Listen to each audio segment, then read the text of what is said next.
This is a video about the filter for the Brita water dispenser.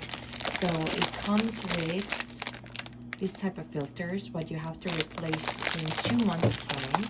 So let's replace one. You can even lift this whole thing up, like you can see right up in here. You can see that there is this type of a side all together. There's a little line what runs with it, so the lines have to be aligned. So you literally just have to pop it in here, and there it is. Your water filter dispenser has been replaced. The easiest thing in the world. So now just run the water in here a couple of times, 2 or 3 times, and empty it, and then the filter would be new for 2 months and you can use it.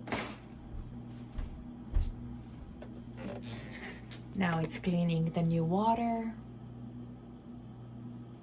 and as it vanishes, just empty the canister down below for 2 or 3 times for the first filter to readjust and making sure that everything works properly, and then start using it again and put your Brita back into your refrigerator and keep drinking your clean water.